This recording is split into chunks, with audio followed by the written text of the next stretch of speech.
जय Shri Krishna, Radhe Govind. Welcome back to Kanhamrit. तो चैत्र नवरात्रे आने वाले हैं। देखिए, साल में ना 4 बार नवरात्रि आती है, जिसमें 2 नवरात्रि प्रकट नवरात्रि कही जाती है और 2 नवरात्रि गुप्त नवरात्रि होती है, जिसमें एक शारदीय नवरात्र होते हैं और एक ये चैत्र मास के नवरात्रे होते हैं। तो चैत्र नवरात्र इस बार कब से प्रारंभ हो रहे हैं, कब तक रहेंगे, अष्टमी नवमी कब रहेगी? इस बार नवरात्रि 8 दिन के हैं या 9 दिन के हैं? क्योंकि कभी कभी क्या होता है, तिथि की घट बढ़ के कारण नवरात्रि के जो दिन है वो कम हो जाते हैं। तो इस बार 9 दिन है या 8 दिन है? इस बार नवरात्रि खास क्यों है, क्या क्या इस बार होने वाला है, और सारी डिटेल आज इस वीडियो में आपको मिलने वाली है। तो वीडियो को एंड तक अवश्य ही देखिएगा और अगर पसंद आता है तो अपने सभी मित्रों में शेयर भी अवश्य ही कीजिएगा। चैनल पर अभी तक सब्सक्राइब नहीं किया है तो सब्सक्राइब करके बेल आइकन प्रेस कर लीजिए, क्योंकि सारी इंफॉर्मेशंस आगे भी आपको नवरात्रि से रिलेटेड चैनल पर मिलने वाली है। कैसे पूजा करनी है, कैसे घट स्थापना करनी है, नवरात्रि के 9 दिनों में कौन कौन सी देवी की पूजा की जाती है, उन देवी से जुड़ी क्या कथाएं हैं, और भी तरह तरह की वीडियोस आपको मिलने वाली है। चलिए इस वीडियो को शुरू करते हैं। देखिए, सबसे पहले तो हम ये बात करते हैं कि क्या हमें नवरात्रि में उपवास करना चाहिए। तो देखिए, ये पूरी तरह से आपके ऊपर निर्भर होता है। अगर आप चाहते हैं व्रत करना तो आप कर सकते हैं।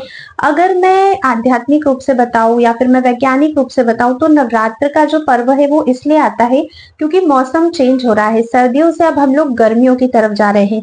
ऐसे में रोगों के बढ़ने की संभावना अधिक होती है ना। तो जब भी हम लोग उपवास करते हैं, व्रत करते हैं, तो हमारी जो इम्यूनिटी है वो बढ़ती है, रोगों से लड़ने की हमारी जो शक्ति है वो बढ़ती है।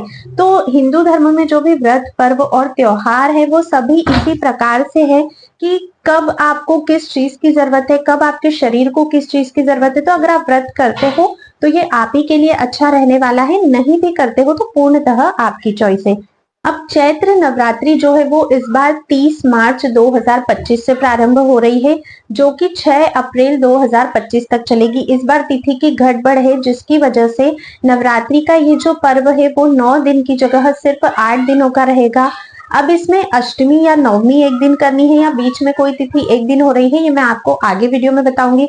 शुभ मुहूर्त और बाकी सारी जानकारियां भी आपको मिलने वाली है। इस बार माता की जो सवारी रहेगी वो हाथी की रहेगी, क्योंकि इस बार जो नवरात्रि शुरू हो रही है 30 मार्च, उस दिन भी रविवार है, और इस बार जब नवरात्रि खत्म हो रही है 6 अप्रैल, उस दिन भी रविवार है। तो रविवार पर जब भी माता सवार होती है, जब भी रविवार से नवरात्रि स्टार्ट होती है, तब माता की सवारी हाथी होता है। हाथी जो है वो धन का भी प्रतीक होता है, और जब माता हाथी की सवारी पर ही आती है और हाथी की सवारी पर ही जाती है तो ये नवरात्रे बहुत अधिक शुभ माने जाते हैं। इसीलिए इस बार की नवरात्रि जो है वो बहुत अधिक शुभ है। आप जिस भी प्रकार से पूजा करते हो, जिस भी मनोकामना से पूजा करते हो, करिए, लेकिन एक उसमें आपकी प्रार्थना माता से अवश्य होनी चाहिए, जो हमें हमारे इस जीवन से छुटकारा दिलाएगी, भगवान की शुद्ध भक्ति प्राप्त करने की। घर संसार गृहस्थी की मनोकामनाएं तो हम अवश्य ही मांगते हैं, पर ये भी आपको अवश्य से ही माता से मांगना है। पहले हम बात करते हैं इस बार क्या क्या शुभ मुहूर्त है, कौन से दिन कौन सी माता की पूजा और तिथियां किस प्रकार रहेगी, फिर आगे की चर्चा। देखिए, इस बार जो चैत्र नवरात्र है वो 30 मार्च से शुरू हो रहे हैं, जिसमें प्रतिपदा तिथि का जो प्रारंभ हो रहा है वो 29 मार्च दिन शनिवार को शाम 4:28 से हो रहा है, और प्रतिपदा तिथि का समापन होगा 30 मार्च दिन रविवार को दोपहर 12:49 तक। ठीक है, तो उदया तिथि के हिसाब से इस बार 30 मार्च की ही नवरात्रि हमको करनी है, जो पहला दिन रहेगा। कलश स्थापना का जो शुभ मुहूर्त इस दिन रहेगा वो रहेगा सुबह 6:13 से लेकर 10:22 तक। और अगर अभिजीत मुहूर्त में आप लोग घट स्थापना करना चाहते हैं तो उसका मुहूर्त रहेगा दोपहर 12:01 से लेकर 12:50 तक। अब नवरात्रि का पहला दिन जो है वो 30 मार्च दिन रविवार का रहेगा। इस दिन कलश स्थापना होती है, घट स्थापना जिसे हम लोग कहते हैं, और इस दिन माता शैलपुत्री की पूजा हमें करनी है। इस बार दूसरा और तीसरा जो नवरात्र है वो एक ही दिन होगा, जो कि 31 मार्च दिन सोमवार को होगा। इस दिन हमें माँ ब्रह्मचारिणी और माँ चंद्र घंटा की पूजा करनी है।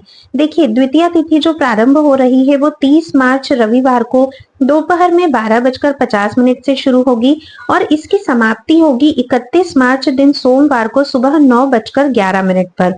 और तृतीया तिथि का जो प्रारंभ होगा वो होगा 31 मार्च दिन सोमवार को सुबह 9:12 से, और इसकी जो समाप्ति होगी वो होगी 1 अप्रैल दिन मंगलवार को सुबह 5:42 तक।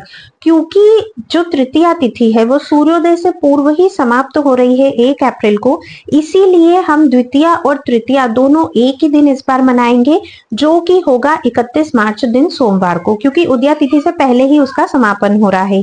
चतुर्थ नवरात्र रहेगा 1 अप्रैल दिन मंगलवार को। इस दिन माता कुष्मांडा की पूजा की जाती है। चतुर्थी तिथि का जो प्रारंभ है वो 1 अप्रैल मंगलवार को सुबह 5:43 पे होगा, और इसकी जो समाप्ति होगी वो 2 अप्रैल दिन बुधवार को सुबह 2:32 पर होगी। पांचवें नवरात्र की अगर हम बात करें तो वो 2 अप्रैल दिन बुधवार को रहेगा। इस दिन मां स्कंद माता की पूजा की जाती है। पंचमी तिथि का जो प्रारंभ है वो 2 अप्रैल दिन बुधवार को सुबह 2:33 से होगा, और इसकी समाप्ति होगी 2 अप्रैल दिन बुधवार को ही 11:49 पर। छठा जो नवरात्र रहेगा वो रहेगा 3 अप्रैल गुरुवार का। इस दिन हम माता कात्यायनी की पूजा करते हैं। षष्ठी तिथि का जो प्रारंभ है वो 2 अप्रैल बुधवार को होगा 11:50 दोपहर में, और इसकी जो समाप्ति होगी वो 3 अप्रैल गुरुवार को रहेगी 9:41 रात्रि पर। सातवां जो नवरात्र रहेगा वो 4 अप्रैल दिन शुक्रवार को शुरू होगा, जिस दिन हम माता काल रात्रि की पूजा करते हैं। सप्तमी तिथि का जो प्रारंभ है वो 3 अप्रैल दिन गुरुवार को रात्रि 9:42 पर होगा, और इसकी समाप्ति होगी 4 अप्रैल दिन शुक्रवार को रात्रि 8:12 पर। आठवां जो नवरात्र रहेगा वो 5 अप्रैल दिन शनिवार का रहेगा। इस दिन माता महागौरी की पूजा की जाती है। अष्टमी तिथि का जो प्रारंभ है वो 4 अप्रैल दिन शुक्रवार को रात में 8:13 पर होगा, और इसकी जो समाप्ति है वो 5 अप्रैल शनिवार को शाम को 7:26 पर होगी। नवमी तिथि जो है वो इस बार 6 अप्रैल दिन रविवार को रहेगी।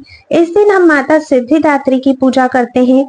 नवमी तिथि का जो प्रारंभ है वो 5 अप्रैल शनिवार को शाम 7:27 पर होगा, और इसकी जो समाप्ति है वो 6 अप्रैल दिन रविवार को शाम 7:23 पर होगी।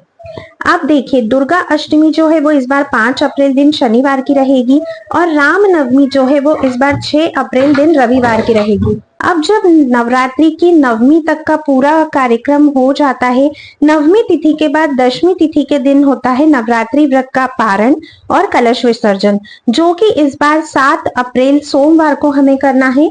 दशमी तिथि का जो प्रारंभ होगा वो 6 अप्रैल रविवार को होगा शाम को 7:24 से, और दशमी तिथि की जो समाप्ति होगी वो 7 अप्रैल सोमवार को होगी रात में 8 बजे तक। ठीक है, तो इसी दिन आपको विसर्जन भी करना है। अगर आपने घट स्थापना की है, कलश जो रखा था उसका विसर्जन, और अपने व्रत का पारण भी आपको इसी दिन करना है। तो ये था इस बार के नवरात्रि का संपूर्ण तिथि और सारी डेट्स मैंने आपको बता दी है, कब कब कौन कौन सी तिथियां आ रही है, कब हमें कौन सी देवी की पूजा करनी है। ठीक है, अच्छा, घट स्थापना कैसे करनी है, कलश की जो हम लोग स्थापना करते हैं, माता की पूजा किस प्रकार से करनी है, 9 दिन आपको क्या क्या 9 दिन में करना है, व्रत हमें किस प्रकार से करना चाहिए, और जो भी जानकारियां है वो मैं आगे आने वाली वीडियोस में आपको बताऊंगी। आज की वीडियो में बस इतना ही था। चैत्र नवरात्रे 30 मार्च से शुरू होकर 6 अप्रैल को खत्म हो रहे हैं। सारे मुहूर्त आप लोग नोट कर लीजिएगा। अच्छा, जब भी आप लोग माता की पूजा करते हो, एक चीज का विशेष ध्यान रखना है पूरे 8वें दिन आपको, कि राहु काल में आपको कभी भी पूजा नहीं करनी है। ठीक है, हर दिन का राहु काल छोड़कर ही आपको पूजा करनी है, क्योंकि राहु काल में जब भी हम कोई पूजा पाठ करते हैं तो वो हमारी सफल नहीं होती है, राहु काल को शुभ नहीं माना जाता है। तो बस आप इस चीज का ध्यान रखिएगा कि डेली आप जब भी पूजा कर रहे हो तब राहु काल नहीं होना चाहिए। प्रथम दिन का मुहूर्त मैंने आप लोगों को ऑलरेडी बता दिया है, आगे पारण से रिलेटेड और बाकी सारी वीडियोस आपको मिल जाएगी। अगर आपको ये वीडियो थोड़ा भी पसंद आया है तो लाइक किए बिना बिल्कुल भी मत जाइएगा। अब हम मिलते हैं नेक्स्ट वीडियो में, तब तक के लिए राधे राधे।